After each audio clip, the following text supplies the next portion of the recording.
just say a little bit about yourself, background information, just your position at Howard, and anything you feel might be relevant to. Okay. My name's Patricia Elam. I'm a professor here at Howard. This is my second year teaching at Howard in the English department. I teach mostly freshman writing, but also a creative writing fiction class here. First question we want to know, what was it like being Guru's sister, and what kind of person was he? Well, I'm the oldest in a family of 4 children, and he is my second brother. I have a brother that's a little older than he was, and then a sister under him. And he was always curious, always creative, was very much an extrovert, very passionate about the things he was interested in. He had asthma ever since he was a child, so he often had breathing problems, which now we sort of know had an effect on his situation most recently. So I remember him sort of always with his inhaler, but that didn't stop him. He just was always still going for it. He talked a lot. My mother says, or used to say that he talked before he walked. And so that, when I think back on him about how, the steps he took to get to where he was, I can sort of see, the natural evolution of it. He and I were really, really close, even though he was,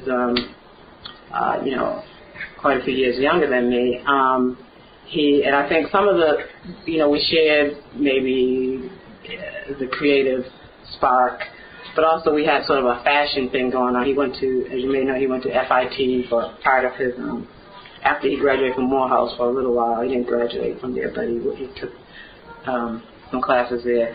And so we used to just share ideas about clothing, and he didn't care if my stuff was like, for, like traditional like female stuff. He would just take it and rip it apart or whatever, just make it into something for himself without always asking me. So I remember putting a lock on my closet because I was like, look. But then, as we got older, we shared stuff back and forth. The day after he passed away, or the day after I learned he passed away, I remember this jacket, this like big military jacket, and you all may have seen it because I wore it to class. I didn't care what the weather was. I was like, I'm wearing that jacket. He gave me that jacket, So we had that in common, and he was always sort of, he didn't care what the trend was, or what anyone else was wearing. He would wear whatever. And I'm kind of the same, we all know. Kind of the same way. But, so we had that in common. But also a love of words. I just remember him sort of always writing stuff down and kind of sharing that. And I remember that when he, after he graduated from Morehouse, he worked for a little while as a social worker, but then he started talking about this rap stuff. And I remember my father being like, but you got to make money. You got a business degree. You got to use that. And he was like, no, this is, I'm feeling this. I need to do this. And so, my parents have always been supportive of whatever we wanted to do, but there was still, my dad was just a little bit hesitant, like, what, is this, you see, nobody really knew what it was, I'm like, is this really going to work out? And my other brother, too, he was on his way to becoming a professor.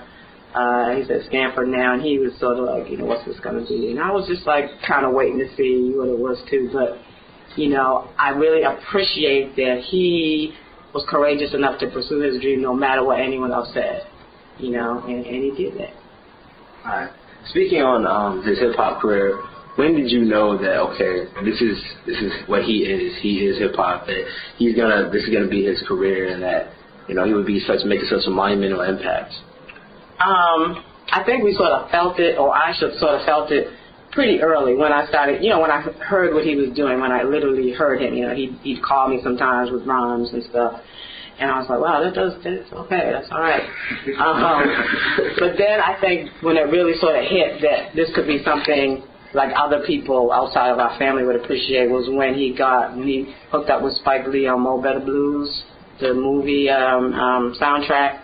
And then that was like, oh man, okay, yeah, you know. And then of course other stuff started happening. And then, you know, as when I was teaching, the students would, when they found out, I don't always go around saying this is my brother, but you know, as people would find out, they would be like, hey, you know, your brother changed my life, or his music means so much to me. And that was just, you know, really rewarding. And then one year when I was at Duke Ellington, he came and actually performed with my students there.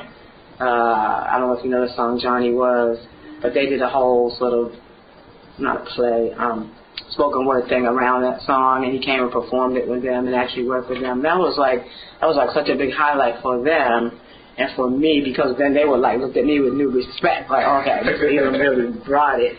And some of those students I've heard from, and just that one little moment with him made such a difference to them in terms of their own writing or you know, aspiring to achieve their dreams. So I can't even remember what you asked me, but that's my long answer to that.